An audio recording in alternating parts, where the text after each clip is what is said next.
Hello and welcome to another episode by the Travel Family Academy. My name is Marae, and today we're going to be discussing things that made it easier to travel during my first trimester.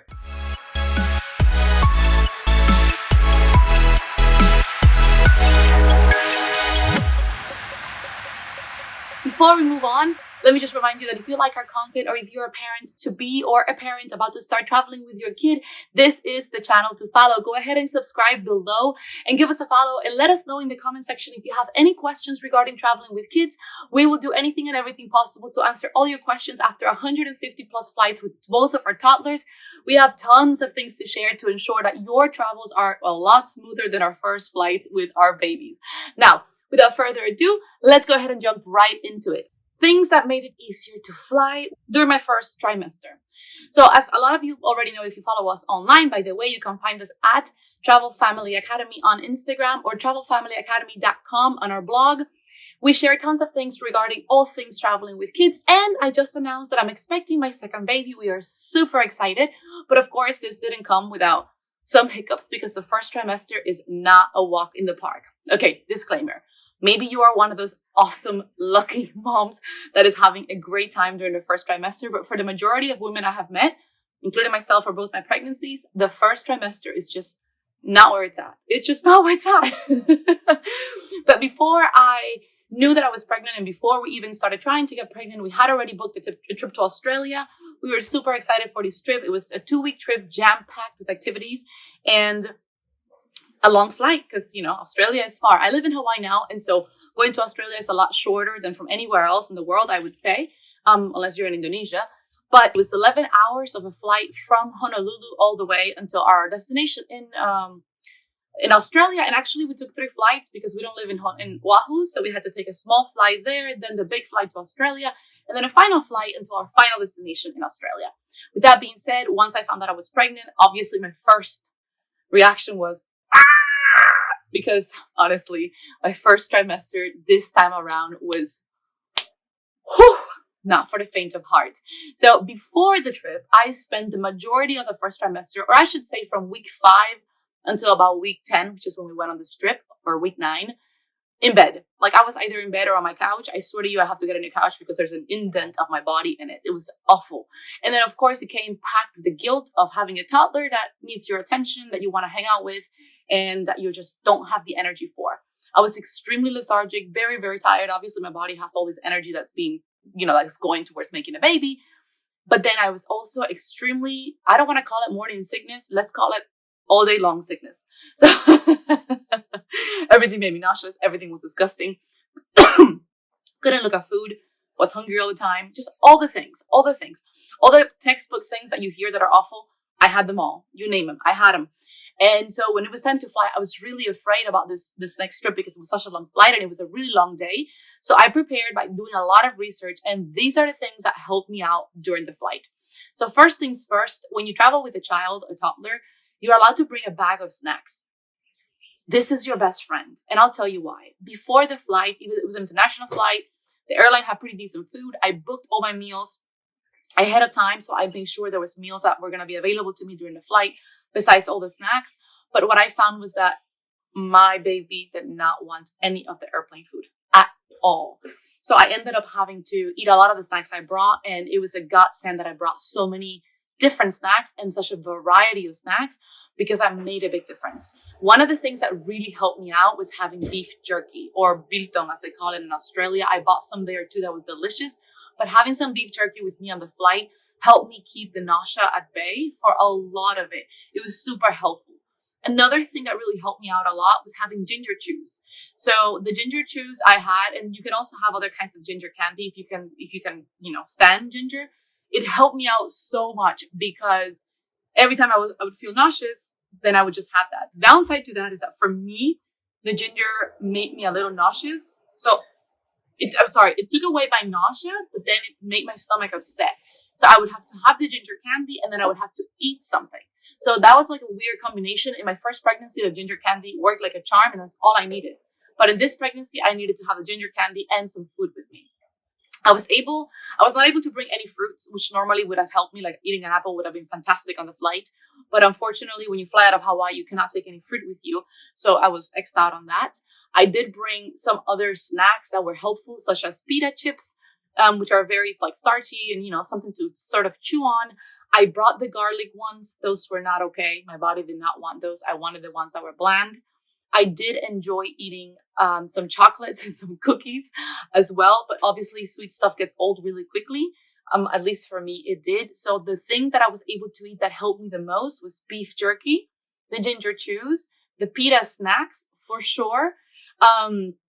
And then one more thing that I really, really recommend if you're flying when you're pregnant, especially if you're going in your first trimester, is to consider your blood flow. So one of the most important things, especially at the beginning of your pregnancy, is that there's a constant amount of oxygen and blood flow going to your baby. And when you're on flight, sometimes that's, iffy, especially if you're feeling fatigue and tiredness. So I did a lot of research and I packed some compression socks.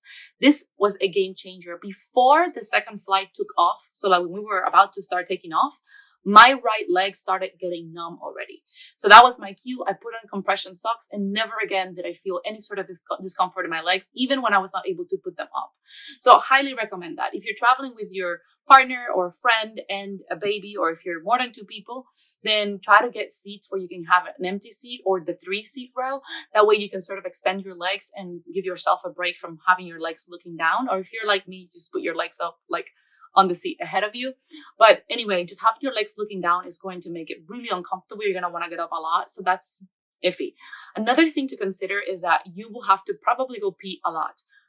I was telling my friend that I might as well just live in the restroom. So because I had to go pee so often, my seat really mattered. On one of my short flights, thankfully it was just a short flight, they gave me a seat that was like, I swear to you, like 20 rows from the restroom. This was awful, absolutely awful, because I had to walk through half the entire plane, feeling nauseous or having to pee really bad to get to the restroom. And then if somebody cut me off ahead of me, then I had to wait. And having to wait to pee when you're already feeling like you really have to pee when you're pregnant is the worst thing ever. So my suggestion is to be really careful about what seat placement you choose when you're flying, when you're pregnant. That way, if you have to run to the restroom for any reason, it's available for you. Do not forget dog bags. Dog bags, I know the airplane gives you the little bag if you have to vomit, but having dog bags came super handy for me, not just on the flight, but on the vacation itself. It was very helpful. One more thing that I'll say is that, if you are like me, if you had the horrible sickness that I had, likely you will have to vomit. And this is okay. I know it's a really intimidating process and thing to go through. I know it's not something you want to do, but just mentally prepare yourself that you may have to puke. It's just what it is. It sucks. It's horrible, but it is what it is. Another thing that really made it awful for me was really strong smells in the bathrooms. As you can imagine, after 11 hours, plain bathrooms do not smell good. And for me right now, or actually until recently, because I'm getting better, any triggering smell would make me want to vomit. So what I did is I would carry with me a little bottle of essential oils that I like. So in my case, lavender or peppermint. That way, whenever I walked in the restroom, I would smell it to take off whatever smell was happening there, so it wouldn't trigger, the whole gagging and puking thing. That came out super, super helpful, especially towards the end of the flight when the restrooms were just absolutely horrendous. I would also recommend bringing a change of clothes. Sometimes in your first trimester, you have a very developed sense of smell. And so for me particularly, I cannot stand my own smell. It was super helpful being able to change clothing before I even landed. Just having a fresh change of clothes. Obviously, bring some wipes with you so you can freshen yourself up and feel better. Essential oils so you can smell whatever you want to smell, or perfume, whatever you're using. But just think about your comfort. Like anything that triggers you normally is going to trigger you 3 times on a plane when you're uncomfortable, underslept, and tired from the journey. So having a change of clothes for me that I could just change into and feel fresh.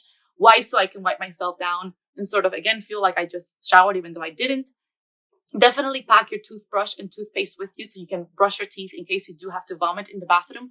That made a big difference. I would have been completely petrified of being in that plane, for the duration of the 5 hours I had left after I started having to vomit.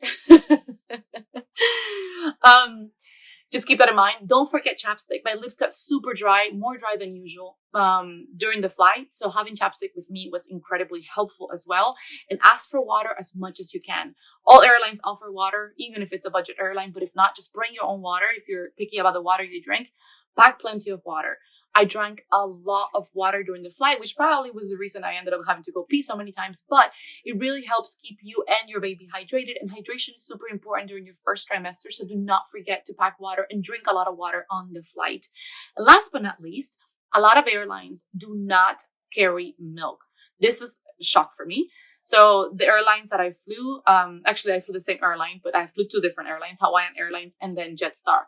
Jetstar, which was the one that we took 2 flights each time we traveled, they don't have milk for sale. They didn't have milk for sale. So they have creamer or milk to put in your coffee, but it's a very limited amount. However, you are able to bring milk for your baby or toddler, and they allow you to bring as much of that as you want. So if you do need to drink a lot of milk, like I have been lately, so starting in week 10, I've just been craving a lot of milk. I started like on my return flight from Australia to the US, I packed a lot of milk with me on the flight so that if I needed to have a glass of milk, I didn't have to worry about not having milk with me or them not being able to sell me milk, which was just weird. Just keep that in mind. And if you are keen on any particular snack or anything that you like, any flavor that's like particularly like just satisfying to you at this stage of pregnancy, do not forget to pack it. It's so vital, so important. Anything that's going to keep your mind away from having to run into the bathroom is always going to be key. So what is it for you? What was it for you if you are already past that stage? Is there something that you needed to have or something you couldn't live without that made your flights better or that made your days better in your first trimester? Let us know in the comments below so other parents, other moms know how to help themselves or help their partners when they're traveling in their first trimester. And don't forget, if you have any questions regarding flying in your first trimester or in pregnancy in general, let us know in the comments. I'm going to be going through this pregnancy for the next 6 months.